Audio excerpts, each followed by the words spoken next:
So today's episode, we had Sharon Tseung on the show, and she talked about what it's like being a digital nomad.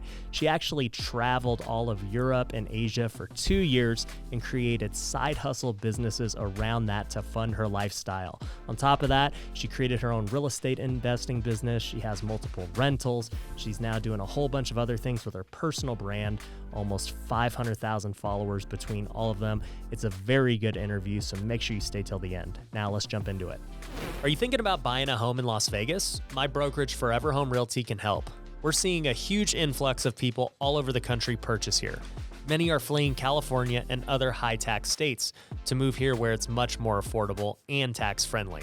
Whether you're thinking about buying a primary residence or an investment property, Forever Home Realty can help. Go to ryanpineda.com/Vegas to get a free consultation from one of our agents. Once again, that's ryanpineda.com/Vegas. One of the hardest parts about real estate investing is finding a good contractor. That's where Southwestern Custom Construction comes in. They've been doing remodels in Nevada and Arizona since 2006. As a fully licensed and bonded general contractor, they're able to help with any type of renovation, all the way from an entry-level fixer-upper to a custom luxury home. Southwestern Custom Construction specializes in working with investors. I've personally used them on many of my projects, so I know their team is legit. If you want to get a bid on a project, head over to customhomenow.com. Once again, that's customhomenow.com. Welcome to the Ryan Pineda Show, where our mission is to invest, I only expect to make money in things that I understand. innovate, It's about believing in the future and thinking that the future will be better than the past. and inspire. I am much more likely to hit my goal just due to putting it out there. You're now rocking with the best. What's going on, everybody? Welcome to another episode of the Ryan Pineda Show. Today, we've got Sharon Tseung, all the way from the Bay Area, coming to talk to us about what she's doing in real estate. She's also got some really cool side hustle things that she's been doing, as well as working a full-time job, which I did not know either. So you got your hands in a lot of cookie jars right now. A lot of things going on right now. Yeah, I love it. I love people that, got a lot of side hustles and different income streams. Obviously, I get bored, so when I get bored, I create new businesses. And, it sounds like you're kind of the same way, too. Yeah, a little bit, except yours is, like, huge. Well, I don't know. I'm obsessive, so it's like, if I'm going to do it, I want to just, do it to the max. For sure. But, tell the audience a little bit about your story and, what you're doing now. Yeah, so basically my whole thing is back in 2016, I quit my job, traveled the world for 2 years while building passive income streams. So I did it through, Etsy, Amazon, blogging, a lot of different side hustles. And I came back here, started working full time in the Bay Area again, but also still doing the side hustles while doing real estate investing as well. And now I really teach people how to kind of build passive income and create financial freedom for themselves. I love it. So let's take a step back real quick. Did you grow up in the Bay Area? Yeah. Okay. I was born in Hong Kong, but I moved when I was 2, and I had been in the Bay Area for 20-something years. Okay. So, you came from Hong Kong. I know what it's like to have Asian parents as well. I don't think they wanted you to be a side hustler. No, and they didn't want me to travel either. So Yeah. they were really scared when I did that. So what did you think growing up you were going to be? I think I was just gonna do the regular job, but 4 years in, I was like, I need to do something different, because I remember I traveled around Europe for a month by myself, and I realized so much life I was missing out on, and I was like, I need to figure out a way to have the freedom to be able to do what I want, pursue my dreams, see the world, stuff like that. Right. So I actually had another podcast guest. His name's Noah Kagan. I don't know if you know him. Yeah. But he was from the Bay Area as well. And he was telling me about hey, growing up there, it was really cool because he got to be around people that wanted to do big things. Everyone in his high school was, gonna go work at, Facebook or just something crazy, these tech companies. And they're gonna go to big schools and all that. And you told me before that you ended up going to Berkeley. Which is a very big school, obviously. Did you end up graduating? Yeah, I graduated 2012, and I worked at Google as well for a little bit. ultimately for me, I realized like I want that freedom. I want to, be my own boss and stuff like that. Coming back to a full-time job, it's more like I found something that resonates with me, that aligns with my values, aligns with what I'm trying to learn as well. So it kind of matches, but ultimately now I have the freedom to be like, I don't want to do this anymore. If I really didn't want to do it, I can. So I'm with you. I mean, I never had the chance to work at Google, but I already can tell, like, my personality, I need freedom, like you. Like, I just want to be able to set my own schedule, to decide, hey, I want to work today or I don't. Exactly. The ability not to be capped on how much I can make, and all these things. What did you end up doing at Google? I was a partner brand manager, so basically kind of reviewing trademarks and stuff like that, and seeing if it was fitting like Google's brand guidelines and stuff like that. But I also got to work on some cool projects like Android Wear and things like that, social media for Android, stuff like that. So it sounds like you're in the marketing side. Was that your degree? I actually studied psychology and music, so it's pretty random. Okay. So obviously not too much you can do with that degree. I guess not. I mean, like, I wanted to do something creative, so that's why I went into marketing. Right. And I think like psychology kind of relates as well. Like you're trying to understand how people think, and that's really relevant in marketing as well. Yeah, for sure. So Google doesn't work out. You're like, I don't want to really do this, right? And then is that when the side hustles start happening, or what happens next? Yeah. I actually went into a position where I was leading the marketing efforts at a print and fulfillment company, actually. So I actually do that as well, where, we do like merch by Amazon and stuff like that, where, you design products and then they ship your orders and everything like that. So it's really hands-off. You make passive income that way. I wanted to work there because the person that was my boss, he started the company at like 16 or something like that, selling shirts and stuff like that. And so I went there and I learned a lot, but I still realized like I'm going to be doing this for the rest of my life. I need to make sure I have the freedom to make those choices. And that's around when I like did that solo Europe trip. That really changed my life, I think. And I started reading a lot of books and blogs, trying to understand how to create my own online businesses, as well as like study real estate investment, went to a lot of meetups, met a lot of investors and agents, and it made me want to pursue, passive income, getting those passive income streams. Yeah. So I'm going to guess that you read the 4-Hour Work Week. Yes. Because it sounds exactly like what Tim Ferriss, says, hey, go travel the world. It's cheap. You could go stay in all these places, especially now. But, when he wrote that book, 10, 15 years ago, there wasn't Airbnb. There wasn't any of these things today that make actually like, and working remote today is so much easier. Like he was so ahead of his time writing that book. I remember reading it back in 2010. I was 21. And I just remember reading it like, yeah, this is a really good idea. Like create an online business and work 4 hours a week. Like this is super cool. How do you, and I remember back at that time, I was focused on baseball, but I was trying to think in my mind of like an invention. Like I was trying to reinvent the wheel with a new product.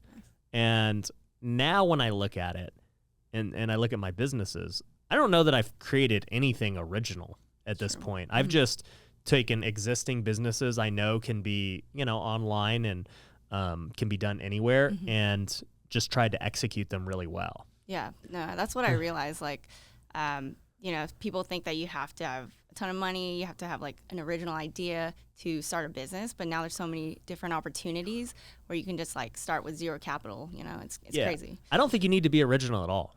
Like, yeah, no. it's just, dude, people have laid the groundwork. I try and give away everything I do all the time. I'm like, create a course, create a business, build your social media, buy real estate. Like these are not things that freaking I came up with. Exactly. No, that's the same thing with me, creating this free content. Like everyone can just do the exact same things we're doing, right? So, right. Yeah.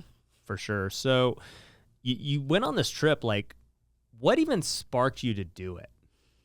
I just had the travel bug. I guess I like had been in the Bay Area for so long, right? I wanted to see what else was out there. And then once I did that, I realized like I needed to do this for a longer period of time, not just like what most people do. They just go vacation for a little bit, come back, and then they have to like grind it out to make that money again to like do that. I wanted to make it more of a lifestyle where, you know, if I decide I want to go somewhere else right now, like I can just go. Yeah. So you were gone for 2 months, did you say? That was the 1 month trip, but then I left for 2 years. 2 years. Yeah, in 2016. So the month was what like showed you like, hey, I could do this. Yeah, right? exactly. You were like, okay, I'm still here, you know, and then you decided I'm going to do this like legit. Yeah, and it wasn't just like travel. It was also like every day I would just go to a cafe and work on like building these businesses online. So it wasn't just a full vacation. It was definitely like a workation. Yeah. Oh, and I want to talk about the businesses here later on in the episode, but tell me just like, where did you go? Why did you pick these places? What was it like? Yeah. I left to Stockholm first. It was like a cheap flight. I actually booked a one-way ticket 6 months out, and I hadn't quit my job yet. It was like this deadline. I was like, I'm quitting by this no matter what. Yeah, I was like, I'm going to figure it out by then. And then I actually took like 2 part-time remote positions, and then my full-time position became a part-time. So I was like doing 3 of those while building passive income streams.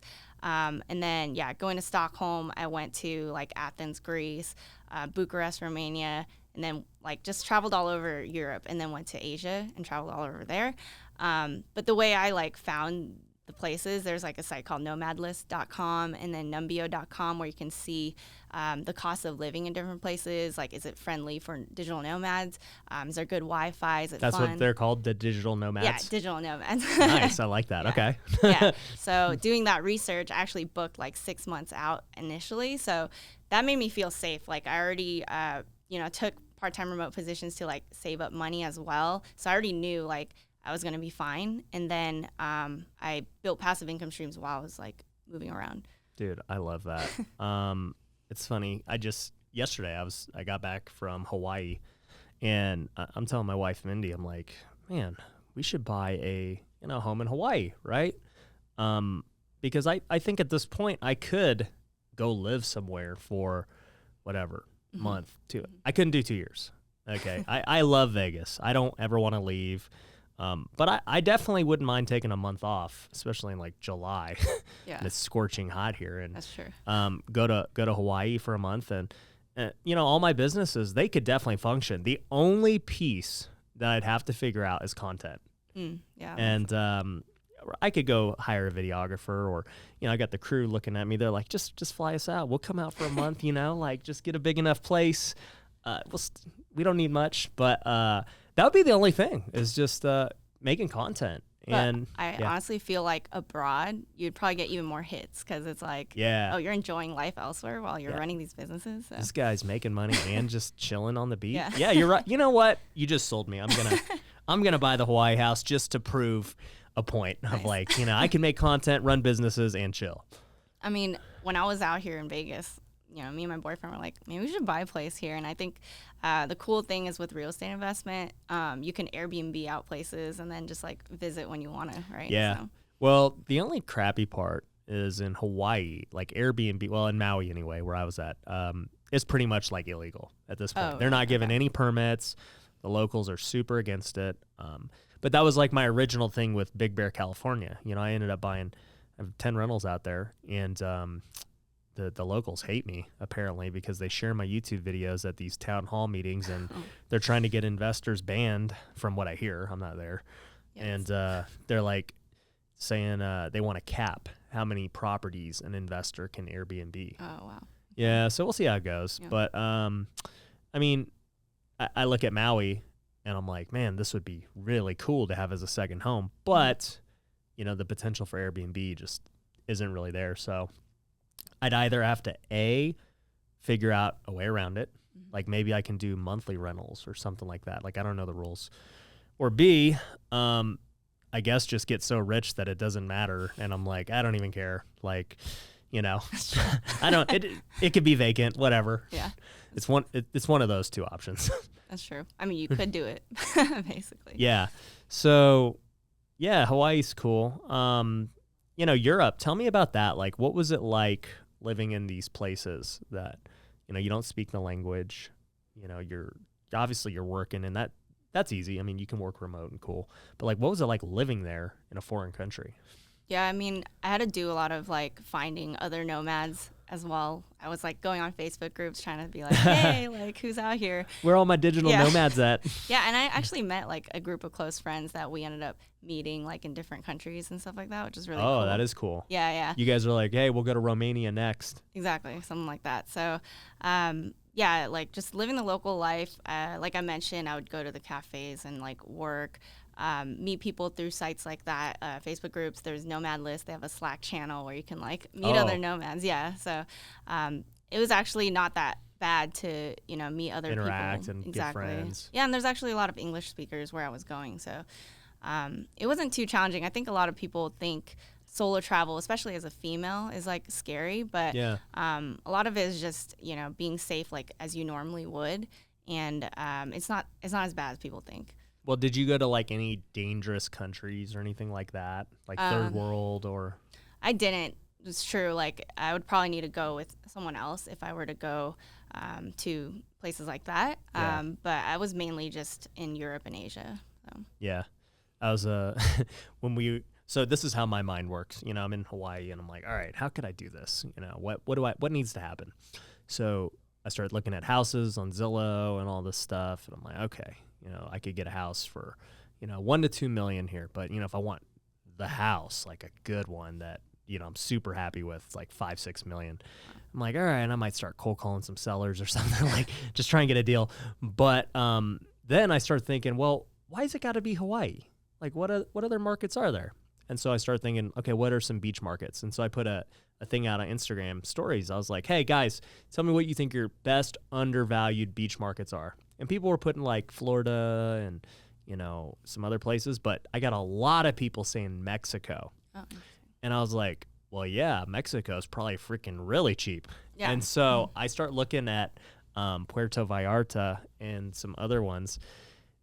And I kid you not, the amount of house you could get in Mexico is the dumbest thing I've ever seen. Like, I was looking at like 10,000 square foot palaces, like on the cliff overlooking the beach for like $2 million. Wow. Okay. I was like, I might just buy this Mexico house instead because this is like a closer flight. I love Mexico, but then the whole third world country aspect. I don't know if they consider Mexico third world, but I definitely don't consider it safe. Like the cartel runs that place. And I'm like, dude, if I live in this palace and it's vacant, all the time. And when I'm there, they know, oh man, it's like some rich American or whatever. Like, I feel like I'm going to get kidnapped. Yeah, something might happen. But yeah, one of like my goals is to have properties like in Europe and different places where I can just do what I mentioned, like Airbnb. Yeah. It does depend on regulations and stuff like that, but you can get way more affordable properties elsewhere. Like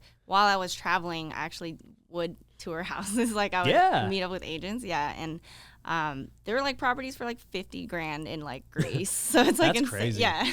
And Greece is beautiful from what I hear. Mm-hmm. It's really nice. Yeah. Yeah. I've actually never been to Europe.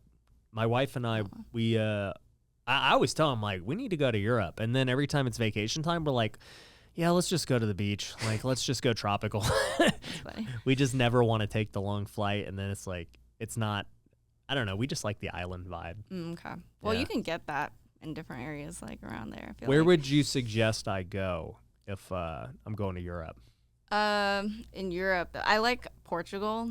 So, I was in Porto, went surfing and stuff like that. So if you want the beach vibes, like you can get that for sure. So I'm gonna have to go hang out with my way better looking buddy Cristiano Ronaldo. So they always say on TikTok, they're like, you're the sea level Cristiano. They think you guys look alike, right? I think. Yeah. Yeah. Portugal's nice from what I heard. Yeah, super nice. Yeah. Portugal, Berlin was one of my favorites too. So definitely go. I always want to go like in the summers. Like I go there a lot. I feel like for Europe. What about Asia? How was that? Yeah, so it was good. I went around like Southeast Asia. I ended up staying in Chiang Mai for 4 months actually. So it's crazy the cost of living. I actually spent $1,400 a month for those 2 years, and that included flights, accommodations, like food, everything. Everything, yeah. Like, what does food cost there? Like, what's a meal cost? It was like $1 for like meals. Really? Yeah.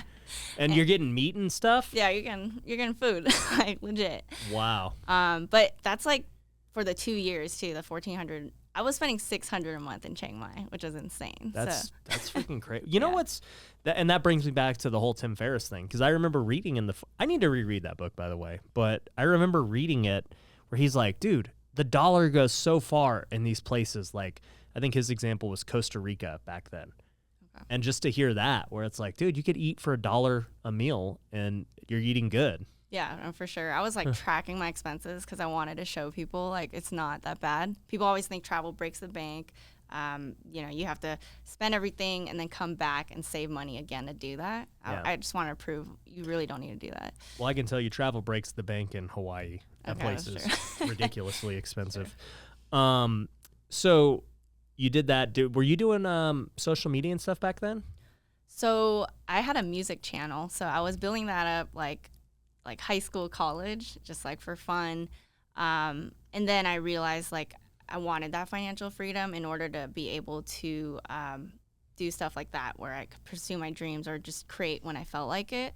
So I kind of shifted, and I think I started really building the YouTube and TikTok stuff maybe 2 years ago for my personal finance content. But I did have a blog actually for 5 to 6 years, so it's still going. But I feel like the brand has really kind of exploded in this past year or so. Yeah. Mm-hmm. That would have been really cool, like to be making YouTubes about like everything you were experiencing. I should have, yeah. Yeah. I mean, there are people that like, they're the traveling vloggers and stuff. My wife watches them. Like there's this sailboat couple that like sails all over the world, just cool. like visits and makes, content of whatever they visit. And that'd be cool. Yeah. I think, especially on a personal finance, if somebody was a personal finance YouTuber and just traveling and like showing the world that, hey, you can make money online, whatever, right? And go travel. And I think that would be a really cool channel. No, yeah, for sure. There's actually like a good amount of them who do that. Oh. Yeah. I mean, I need to watch YouTube, guys. I'm very bad at watching a YouTube. Well, that's what like inspired me when I like saw blogs and YouTube videos of these digital nomads. I was like, all right, let me try that. I'm gonna YouTube digital nomad and see what pops up. Yeah. Somebody's probably got that channel name. But so did you end up going to the Philippines? Yeah, I don't think I did actually. No, so I should have. Yeah. Yeah, should have said what's up to my people. So yeah, that's super cool. Obviously during this time was when you really developed these side hustle businesses that you've been kind of alluding to, and I want to jump into that. But before we do, let's hear a quick word from our sponsors. Have you ever wanted to invest in real estate, but you didn't have the time to find deals yourself? That's where Fundrise comes in. Fundrise is a crowdfunding platform that has transacted over $5 billion in real estate and has over 150,000 active investors. While many funds, like my own, require accredited investors, Fundrise allows anyone to invest with as little as $500. If you'd like to learn more, check out fundrise.com. Once again, that's fundrise.com. Are you looking to find off-market real estate deals? One of the best tools my team uses is Batch Leads. With Batch Leads, you're able to pull data, manage lists, and send text messages. On top of that, you can get nationwide access to the MLS to get pictures and comps. My team has used Batch Leads to get some of our best deals, so I know it works. If you want to start today, you can get half off your first month by going to batchleads.io and using the promo code Ryan. Once again, that's batchleads.io, promo code Ryan for half off your first month. Now, back to the show. All right, so let's talk about these side hustles and how you're able to, travel the world for 2 years. I obviously, when you're living in that place you mentioned earlier, you could have any side hustle and go live there. Yeah. But tell me about like this first side hustle. What was it? So it was actually Etsy. So I sell digital products like Microsoft Word templates and Photoshop templates. I just started designing these different templates. I had experience in graphic design before, so I figured why not try it? And I started making sales, and I was like, oh, this works. And I did that before I actually started traveling. It was maybe like a couple months, and I was like, all right, let's do it. So what is like a Microsoft Word template like? Like, what does that mean? Yeah, like what does it mean? So yeah, for those it'd be like resume templates, or Okay. cover letters or whatever. Media kits. For Photoshop templates, I'll do like wedding card templates. Oh, okay. Things like Because that. I was like, Microsoft Word has like all these templates already, but yours is like custom and a lot more, nicer. yeah, exactly. I did more Photoshop. I think it was easier for me to do it that way. But yeah, it did pretty well. So like, how much was this side hustle making? it was like, $1 to $2 grand a month when I was really working on it. And I was traveling while I was doing it. So I was like, all right, cool. But you like, once you make the template, I mean, you have the product. So what did you do? Like, I mean, after you've made these templates, it's just promoting it? Yeah, so mainly it's like all about SEO. So getting the right keywords and then ranking for those keywords. Right. And yeah, it becomes really passive. So that was my goal. I didn't want something where I had to actively work for it all the time. So it was something where I just set it and forget it and started making sales. Yeah. So that was the first one, and that was enough to go live. Where was that place again? Chiang Mai. Yeah, But Chiang Mai. yeah, I mean, wherever I traveled, it was around that average. You know what I mean? Wow. So yeah, it's pretty crazy. That is crazy. And like, yeah, going Etsy, I was doing blogging as well. So making money through, ads and affiliates and stuff like that. And then I started doing merch by Amazon, which is the whole print and fulfillment thing I mentioned earlier. Yeah. So you just upload, designs, and then Amazon prints and fulfill your orders for you on like custom apparel and stuff like that. Got it. So tell me about the blogging. That's one thing. That might be the only social media I don't do, right? We're pretty much on every platform, but I've been actually telling the team we need to like create a blog, but just take, my already content and just, write it down, have someone transcribe it. But like, tell me what that was like. How often were you writing? What kind of money was that making with affiliates and ads and stuff? Yeah, I think it took a while to like start getting it to where it's at. And you can monetize through ads, sponsorships, course sales, affiliates, and so I would just write like 2,000 word articles is what I like kind of try to hit, and make sure it's like comprehensive, gives value, and is trying to rank for certain keywords. And now I try to hire outwriters who like do that for me. Right. And same thing, like what you mentioned, transcribing the YouTube videos into blog posts. A lot of YouTubers actually do that. And I think it's a good way to build a brand. Like Ryan Scribner, he started like doing something like that with his site. And he makes a good amount from his blog already too. So I would say though that my YouTube, TikTok, and Instagram, like I think I'm better at video, I guess, than writing. So I realized that. Yeah. And I think that blew up more in terms of the traffic and the revenue that I get. Right. Yeah, I'm glad we're talking about this because that is something I've wanted to do, and I'm looking at my producer here right now, and I'm letting him know that we need to start transcribing all of these just for SEO, like you said, well. at the end of the day, right? And I mean, here's the truth. For me personally, I read way more than I watch videos. I agree. Me too. That's how, like, for me, that's how I consume content. I love reading articles. I love reading books. I just don't have the patience to watch YouTube, even though, like, I post all the time. Like, that was why when I first got on it, I was like, why am I doing this again? And people were just like, dude, everyone, if you got to learn something, people watch YouTube. I'm like, if I want to learn something, I Google it, and then I read the quickest article I can. Because I can read way faster than I can watch somebody's 20-minute video. Yeah. I don't have the patience. I'm like the same way. Yeah. So I think I need to do it for that reason, but also SEO. I mean, at the end of the day, you're going to get a ton of keywords. What's the purpose behind 2,000? I find that longer comprehensive articles do better. Some people are targeting like 10,000, and then they have like That's a table. a book. Yeah, and they have like a table of contents like on the top, and like you click it, hyperlinks to the section. It's just like the way it is. It's becoming way more saturated, so you need to have competing articles that are like ranking well for keywords, like super comprehensive. The idea is that you want the time spent on the article to be longer, so like the page time, watch time, I guess, kind of. Yeah. So if they're on it longer, then Google thinks, it's a good article and they want to rank it higher. So another strat is to embed video. So like if you're going to transcribe into a blog post, you should embed the video there, because if they're going to watch the video, they're going to be on that page for a long time. Right. Yeah, for sure. Good. You see that? That's a good idea. All right. So, I knew I brought you on the show for a reason. I'm learning something every day. Cool. So, cool. I love that. So tell me about the merch biz. Yeah. Because I've been thinking about doing merch. Oh, nice. Okay. For the merch biz, like, it's not actually like Sharon Tseung branded or anything. I just started putting up designs. It's the same type of thing where you're trying to look at keywords for Amazon. You're just the SEO queen. All right. Yeah. Your merch should say SEO.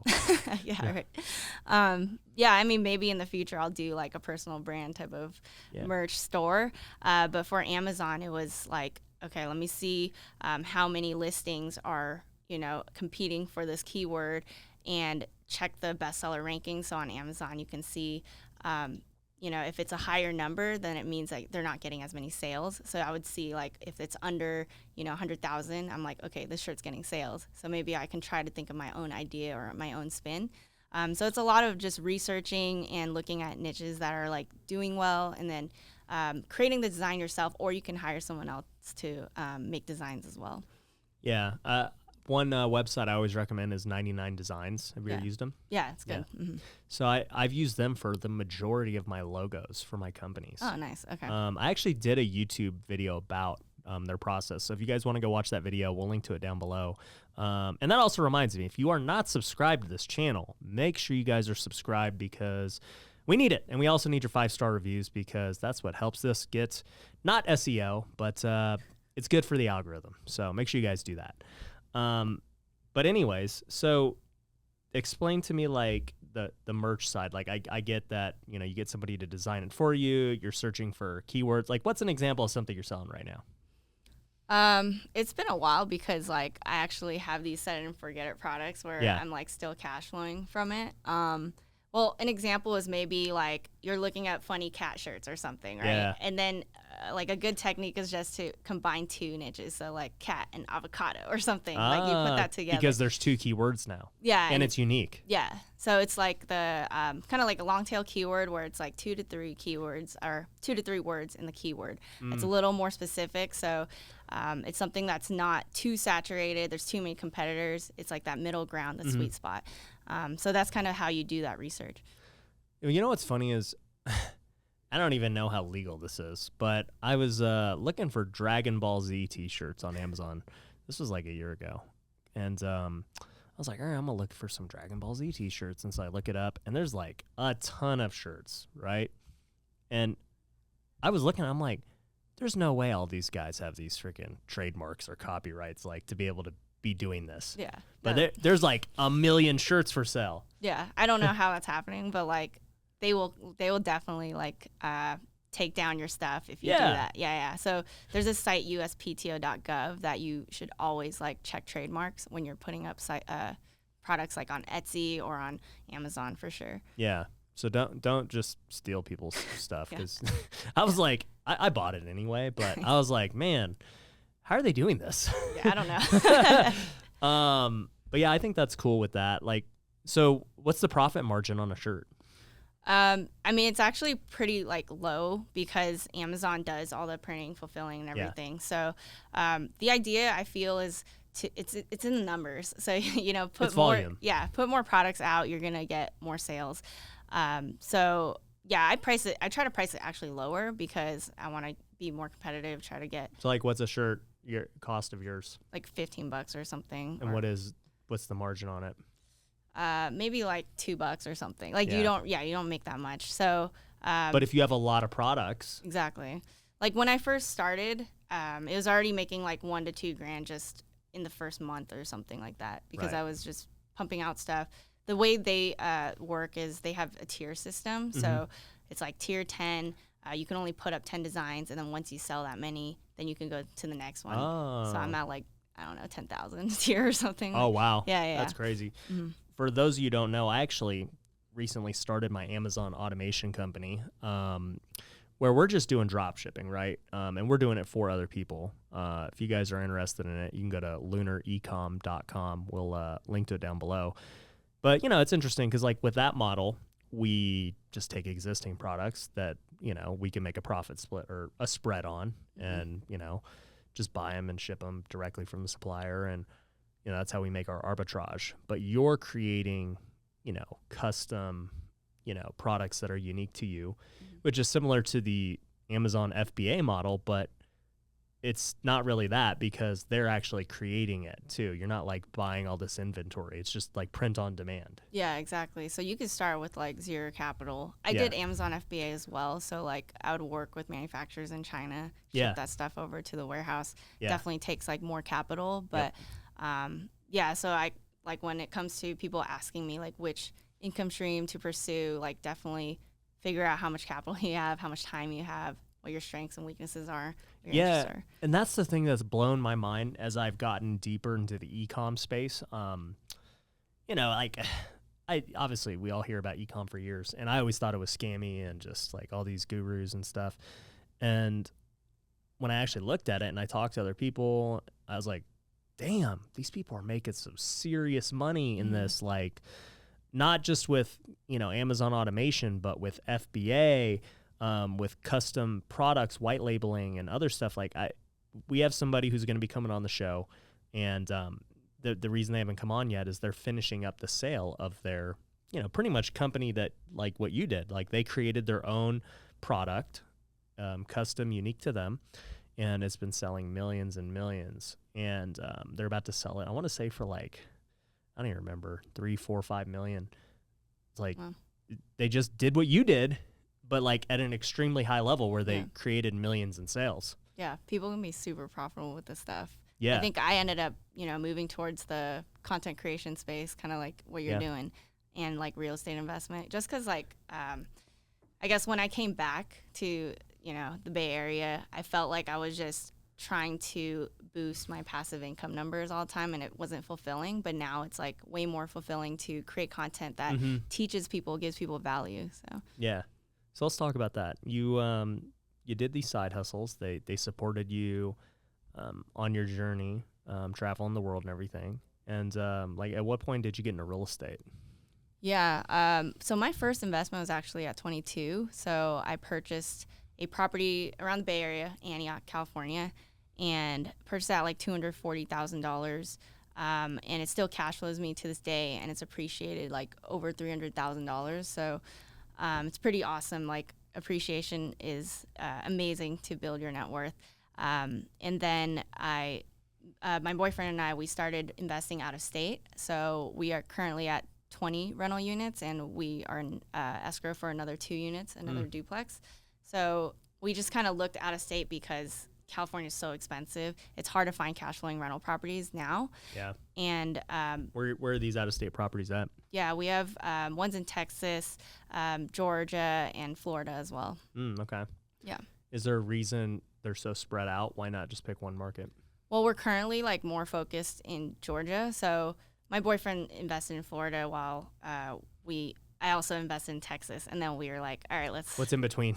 Kind of, right? So Georgia, we've been investing more and more there. It's a affordable market, but also it fits our criteria when it comes to like job growth, income growth, population growth, things like that. That we hope that will have appreciation potential. So what is like how much are the properties you're buying? What are they renting for? Yeah, it's crazy. So we're finding properties under $100,000, and we're just buying it. Like literally, this duplex, it was $57,000 for these 2 units, and I saw it before. It was listed at $68,000, and I saw it was taken down. Maybe someone bought it, and then I saw it come back up. We were literally at the mall, and then we're like, maybe why is this thing up again? Yeah, and then we're like, all right, let's talk to our agent. Yeah. And we're like, let's put an offer. So we're literally at the mall, like putting in an offer. So I mean, these properties are really cheap. It allows us to buy more and more units pretty quickly. Yeah. So what's that duplex going to rent for, you think? Right now it's at $850 a month. So Between the two. yeah, Combined, yeah. and I think we could boost that. So I think like the market we're investing in, we're getting rents at like $650-ish per unit. So we could probably boost that duplex later. Yeah. Nice. That's cool. So you're just trying to use all of these side hustle streams to continue to buy more real estate, but you actually, also have a job, which, you talked about freedom being the reason why you wanted out of these other jobs. So tell me why take a job? Yeah. Coming back here, I wanted to kind of grow my skills, get better at marketing. And that was kind of like why I decided to go back into it. And it fit like my criteria when it comes to just potential for growth and potential for increasing my skill sets, I guess. Yeah. As well as like being there, I'm able to put that income back into my rentals, back into my businesses. So everything you qualify for loans too. Yeah, exactly. That was another big reason. So having at least 2 years job income proof, it allows me to get loans a lot easier. Yeah.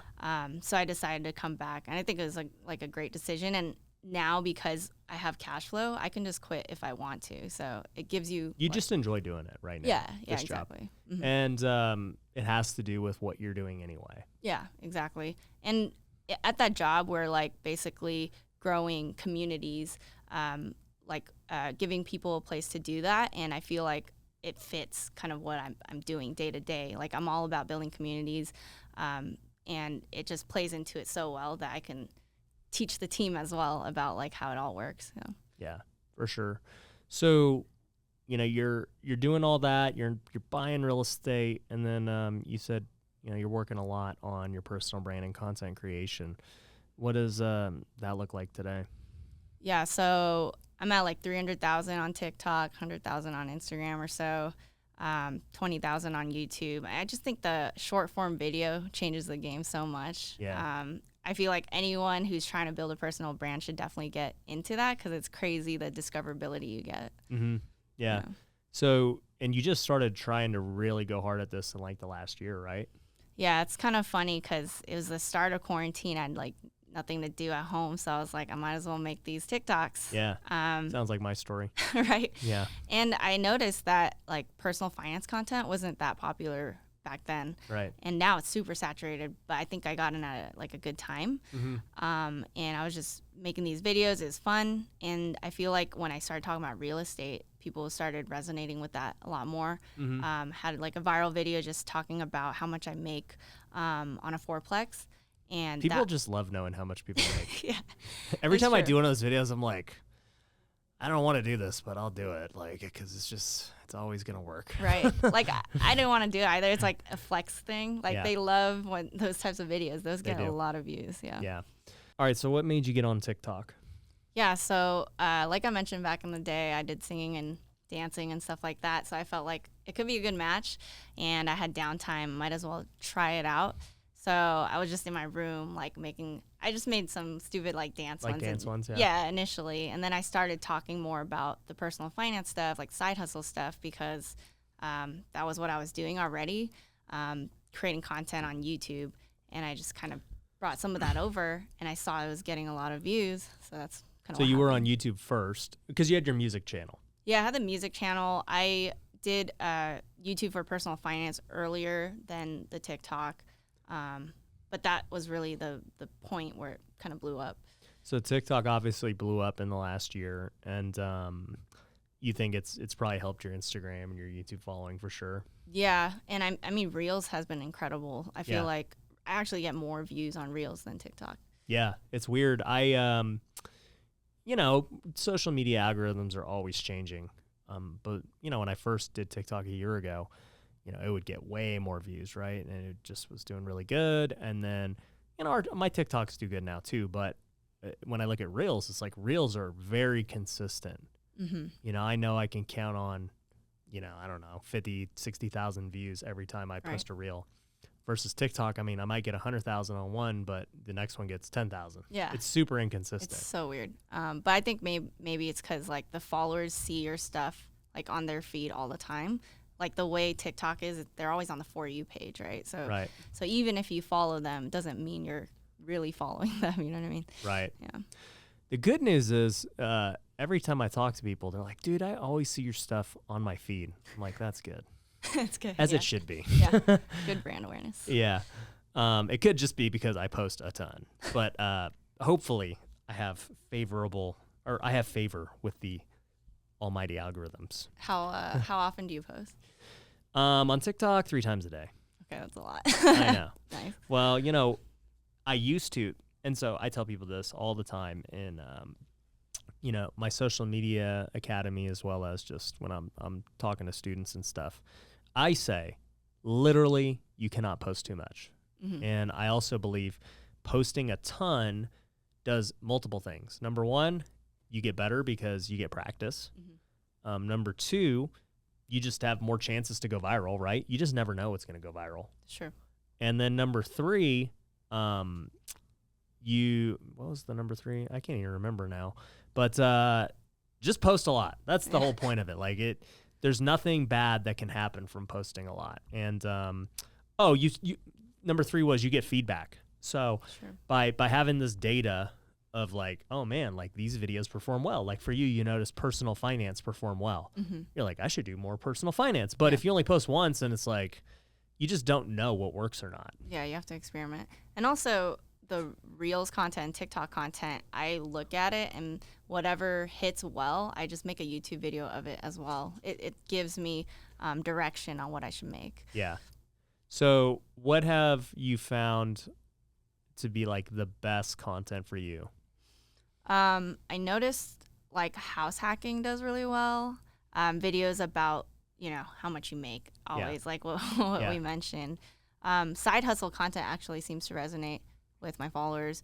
But I feel like they follow me a lot for real estate. So I've been, going at that more. And I use the comments to help me get more content ideas, I guess. So I reply to comments with a video, and that links back to your old video too, so that gives you more views that way as well. Right. And then I'm sure you're crushing the SEO element. I guess, but I mean your keywords are probably insane. Well, I feel like with Reels and TikTok, it's not as much like that. Yeah, right? SEO doesn't matter on exactly. Those. But YouTube for sure. Yeah, and I think with the short form content, it's all about watch time, so you got to just hook them and keep them watching till the end, essentially. Yeah. Well, I think I tell this to people too. If you're really truly going to go all in on your personal brand, like you got to be different in some type of way. Because if you're just saying the same thing someone else says, it's like I'd rather just watch the established bigger guy. Why do I got to listen to you? True. And so I think for you, I mean, you've established a following really quickly. I can tell you personally, I have not seen many women, who are doing real estate and talking about a lot. There's a lot of women doing real estate, but very few that, have 300,000 followers on TikTok, Instagram, YouTube. Like I can almost count on one hand, like how many I could think of off the top of my head. Mm-hmm. Whereas with dudes, I could think of freaking 1,000 of them. Yeah. Have you experienced that, like getting that audience? Do you try and cater to them at all, or do you think about that? I mean, I think about it in a way that I feel like women who post personal finance content might have to prove themselves more, because I find that people don't trust you as much as a woman, which kind of sucks. Like I have to flex overcome more. That. Yeah, exactly. And I just hope that in the future more women start talking about this stuff, because I mean, a lot of my audience, there's a lot of women who are like inspired by it and they want to do the same thing as well. So it's just a matter of showing up more and hoping that like more women get into it. Leading by example, I guess. Yeah, we had Heather Blankenship on the show, and man, how many units did she have? I can't even remember, guys. She had like hundreds of units. She is making bank, and she's still just doing it herself and like making it happen, and it was super cool to hear her story. But I asked her the question too, and she basically said like she's all about it. Like she wants to create groups for women and, empower them and do all these things. And I was just curious if it was something that crossed your mind, because, when I think about my niche and what it is, the people that I'm trying to appeal to, you have to have an avatar, number one, because you just cannot be everything to everyone. Regardless of how much we all would love everyone to like us, it don't work like that, you know? And so when I think about like just me and the people I'm trying to reach, there's multiple types of people. I mean, I've got mainly dudes, that's the reality of it, who just want to learn how to make money, whether it be through side hustles, real estate, you know, whatever, right? And most of them are younger, you know, for the most part. But what I've noticed in my coaching programs and stuff is that I get a lot of Christians, I get a lot of family people, because that's just what I am. I talk about my family, my faith all the time, and that's naturally what I attract. But when you look at like other YouTubers or, you know, people, they're not going to talk about that stuff, right? They're like, oh man, like either they just don't believe it, or they're like, I don't want to, you know, alienate a certain type of people. I'm like, I don't care. It doesn't matter to me if you like me or not. Yeah. Okay. So, I just, when I think about my brand, I'm thinking like, instead of being all things to everyone, I'm like, who do I really want to impact? Yeah, for sure. I mean, I had that struggle where I felt like I was kind of doing a lot of different topics in personal finance. But I realized that might be kind of my thing as well, that like I'm all about diversification. Like I still invest in ETFs, stocks, and you know, I diversify a lot and I promote that. So I don't always just talk about real estate. I also talk about like what I mentioned with the side hustles. But I think for me, like maybe what I'm trying to do with my brand is help people get from like struggling to be able to be in a stable place and start thinking about financial freedom and create avenues for them so that they know there's possibilities. So I'm not hard on like real estate. I'm kind of talking about multiple things, but I think it kind of works, I guess, hopefully. Yeah. We'll see. Well, it's funny because for me, we, you know, when I first started my channel and stuff, it was like, hey, real estate. Cause I mean, that is what I know best, better than anything. But I also do a lot of other things. I mean, like I like talking about crypto. I like talking about, you know, social media and businesses and all these other things. But when I actually look at what the data tells me, especially on YouTube, it tells me that people don't really care what I have to say about crypto and social media. Yeah. Interesting. Okay. Yeah. And we actually made the decision recently that on YouTube, we're pretty much only going to do real estate and like side hustle stuff, because people love the side hustle stuff. And I mean, at the end of the day, right, I just love business. Yeah. And side hustle is business. And so we're really just going to focus on that for YouTube. I mean, for TikTok and stuff, I mean, you have more freedom. You can talk about Dogecoin and, you know, whatever. On the podcast, I have the freedom too, because, you know, it's long form. You're going to talk about a bunch of things anyway. But I think on my YouTube channel, we're going to go very niche, because I tried to be diverse because I do have a wider range of interest, but I just see that people want to hear what I have to say about real estate, not crypto. That makes sense. I think I'm kind of similar in like, when I talk about entrepreneurship, like marketing and how to grow like a following, people don't like care about it for some reason. But no, they don't care. Yeah. Because most people don't want to be a creator. Yeah, exactly. Like they want the quick, like, how do I make money? Yeah. So in the titles, I have to kind of be like, you can, you know, make X per like the niche. month. Yeah, the niche of like targeting creators, we like it because we're creators. We're like, that is a cool niche. But if you remember, 99% of people don't want to be a creator. Yeah, which is crazy though, because personal branding is actually very like lucrative and also impactful. And this is, you know, my favorite type of side hustle, I guess, so far. I've done so many other things, but this is the one where it's like actually helpful, you know, for people. And I'm with you. I love doing it. I would much rather, you know, film a podcast and meet cool creators instead of, you know, go on a seller appointment or something that, you know, we got to do for business. Right. But most people don't want to do it. So it's like, at one hand, it's, man, I'm passionate about this. But on the other hand, it's like, nobody cares. Yeah, for sure. So I guess, you know, as we wrap things up, what's next in store for you? I guess I'm going to keep building like my brand and working on that mission of helping people achieve financial freedom, feel like they have more control over their lives, over having that financial restriction. And that's kind of my mission there, as well as continue investing in real estate. We, my boyfriend and I were possibly going to get a larger multifamily property soon, or flip another project. So he's flipped properties before, but I want to like get into it. I've never actually flipped before. I've never sold a property. I've always kept all my real estate. But I think it's a good way to build capital in order to invest in more rental properties. So you should definitely flip. Coming from the guy who flips a lot, it's just a great way to. This is what I say about flipping. If you can flip a house, you literally can do anything in real estate. Because if you think about what flipping a house entails, you have to find a really good deal. You have to find the money to buy the deal. Then you have to find the contractors to get it fixed up.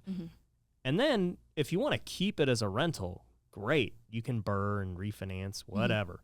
If you don't and you just want to sell it, great. Go make your money and move on. The problem I see with a lot of just people who only do rentals or only wholesale or only do something is they lack one of the necessary skills to, be like a complete investor. that makes sense. The wholesalers never figure out how to raise money or fix up a house. The rental people, I've met a ton of people who buy rentals. Most of them don't know how to find good deals. Oh, They buy average deals. It's not like they're buying bad deals there, but they don't know, because with to flip, you got to have an extremely good deal for your margin to be there. Yeah, for sure. You don't have the benefit of appreciation or cash flow or longevity to be like, hey, you know what? This is a great area. I'm just going to buy here because I know in the long run, I'm good. Yeah. And there's nothing wrong with that. I tell my students all the time, like, if that's what you have and that's the time you have, like, just buy real estate. Just buy real estate. You will always win. Yeah, for sure. If you buy real estate. But if you can learn to flip, you can, you'll start to really dominate. Yeah, because you understand all the different parts of it. So Yeah. it's definitely like a grind to find those Find deals. a great deal. Yeah, door knocking, direct mail, or It all really the other is. ways. Yeah. You'll never hear me say it on this show that it's easy, but it is very lucrative. For sure. But also too, you have your own course about buying rentals out of state, right? So we'll definitely link to that down below. And then, do you get any plans to go travel the world again? Yeah, so my boyfriend and I think we hope to do the digital nomad thing again next year. But like you mentioned before, I don't think I could do another a year or two abroad. I'd probably do a few months at a time. For us, Bay Area is home, but hopefully we can start investing in different countries and doing the Airbnb thing. Well, I think now, if you do it, like we said, the content alone would be very valuable. Yeah, for sure. That makes it, you don't have to do side hustles anymore, because, the content that you create will generate enough revenue through everything else. So I think that's super cool. And that's one of the things I love about personal brand is, man, it's just make content. And if you build the back end right, all you gotta do is make content. Yeah, for so sure. it's pretty cool. But anyways, I definitely appreciate you coming out to Vegas and teaching me the ways of the digital nomads and giving me some good ideas to improve our SEO and blogs. So guys, make sure you follow Sharon. We'll link to everything down below. She's making great TikToks, Reels, and YouTube. So check it out, and hope it inspired you guys to go get some side hustles and invest in real estate. So take care. Thanks for watching The Ryan Pineda Show. If you want to work with me, head over to ryanpineda.com. You can find my courses, coaching programs, and upcoming events. We also have free resources you can download, so head over to ryanpineda.com.